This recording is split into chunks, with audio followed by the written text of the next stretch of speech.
Fala pessoal, tudo bem? Sejam bem-vindos ao Pixels.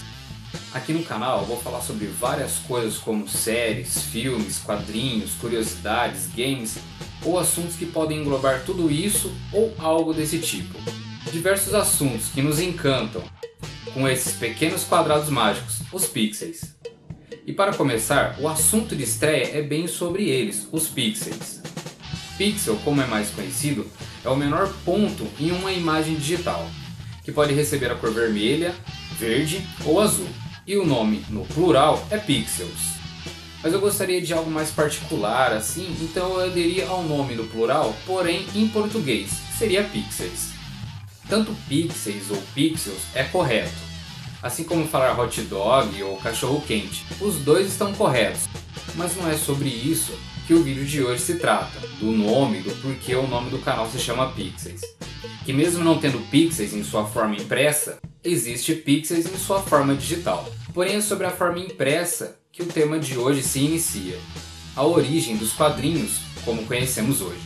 Desde muito tempo existe a prática de se contar histórias através de figuras, seja na época das cavernas com os seus homens contando os seus feitos, ou até mesmo em mosaicos ou pinturas. Mas a primeira história em quadrinhos como conhecemos hoje nesse padrão foi de um homem chamado Richard Outcault, com as suas histórias de Yellow Kid, que foram publicadas em um jornal por volta de 1890.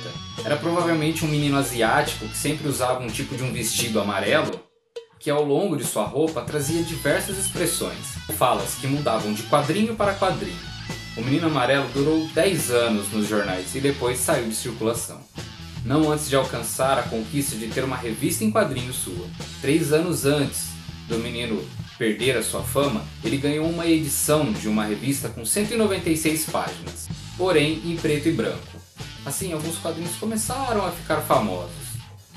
Porém, como a intenção era um meio de entretenimento, porém barato, os quadrinhos eram em preto e branco, pois a coloração, as cores, deixariam o quadrinho um pouco mais caro. Com a popularização dos quadrinhos, personagens começaram a aparecer. Em 1929, um marinheiro que ao comer espinafre ficava forte, ganhou vida. E em 1930 surgiu o rato mais famoso do mundo, que hoje possui um parque de diversão. Com a chegada da Segunda Guerra Mundial, surgiram super-heróis, que davam a ideia de ajudar os Estados Unidos na guerra contra países inimigos, como por exemplo a Alemanha. E com o sucesso, as editoras pegaram essa sacada e criaram um novo modo de entretenimento. E com esses e outros personagens e heróis, que agora viviam histórias de ficção científica, ação, aventura e até mesmo terror. A imagem desses heróis, personagens, veio da fonte de entretenimento mais comum na época, o circo. Diferente de hoje, o cinema estava apenas engatinhando e não recebia tanta atenção. E o ápice da diversão na época eram palhaços, homens brutamontes que levantavam coisas extremamente pesadas, domadores de feras, indivíduos que saltavam ou eram arremessados por canhões e usavam diversas vezes roupas coloridas e bem fantasiosas. Fala a verdade, comparando o circo com os personagens dos quadrinhos hoje em dia, fica fácil fazer associações, seja por suas habilidades ou até mesmo pelos seus trajes.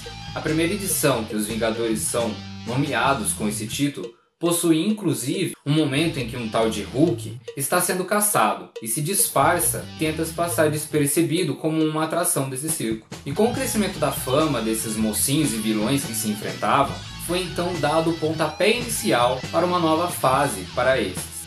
Entra em ação por volta da década de 80, as cores nos quadrinhos. Era uma novidade, algo que encheu os olhos dos leitores. Porém trouxe um certo problema. Muitas das vezes as cores não eram fiéis às cores que realmente deveriam aparecer, ou então as cores saíam dos contornos. Algumas imagens muitas das vezes ficavam borradas e algumas vezes também as cores elas acabavam se misturando. Pois quando as folhas elas estavam na máquina para serem impressas e receberem a coloração, elas se mexiam e acabavam ficando com as cores fora do local esperado, ainda mais quando era uma grande tiragem daquela edição. Graças a esses imprevistos foram usadas algumas técnicas para procurar minimizar esses erros. Uma das técnicas usadas foi o halftone, ou digamos meia tonalização, onde as cores ficavam em um tipo de padrão único, meio que chapado. seja pela dificuldade de usar diversas cores ou pelo custo que isso geraria. Mas com isso houve um outro problema. Os heróis, os personagens, eles ficavam com os corpos um pouco indefinidos, onde tudo no corpo era uma coisa só. Não ficava claro o suficiente onde começava uma parte do corpo e onde terminava. Quando o personagem é visto de perto, ou por exemplo, quando ele aparece grande na imagem, é possível distinguir o que é o que. Mas quando o personagem era mostrado de longe, já dificultava um pouco. E dificilmente era possível entender o que era coxa, o que era perna, o que era tronco ou a cintura. Foi então que pensaram em algo para realçar as curvas do personagem, que desse uma clara intenção de como diferenciar as partes do corpo. Inclusive em movimentos, em cenas de ação, ficaria estranho ver um movimento, por exemplo, de um chute sem ficar muito bem claro onde começava a perna, onde começava a cintura, como ficava a perna de apoio, em comparação ao golpe que é dado. Poderia, por exemplo, uma perna ficar desproporcional à outra. Entra em cena, então, a cueca ou o calção. Com o calção ficava mais fácil diferenciar as partes do corpo, seja de perto ou de longe em relação à distância que o personagem é mostrado. Foi uma sacada tão simples, mas tão eficaz, que nem quem deveria usar calção acabou aderindo. A exemplo do Visão, que é um humanoide, e não teria nada para esconder, né? Podemos perceber que até hoje, a maioria deles, ou se não todos eles, usam esses calções emblemáticos. Nos filmes pode até estar entrando em desuso, mas nos quadrinhos, mesmo que não sejam tão necessários, eles teimam em fazer parte do uniforme. Hoje em dia nem é uma exigência mais que eles estejam presentes, mas algo que foi tão usado, tão marcante, fica meio que sendo uma obrigação. E mesmo não sendo mais absolutamente necessários, vamos ver como foi a evolução desses quadrinhos de tanto tempo pra cá. Vários anos se passaram e assim como os calções mudaram, a tecnologia também mudou.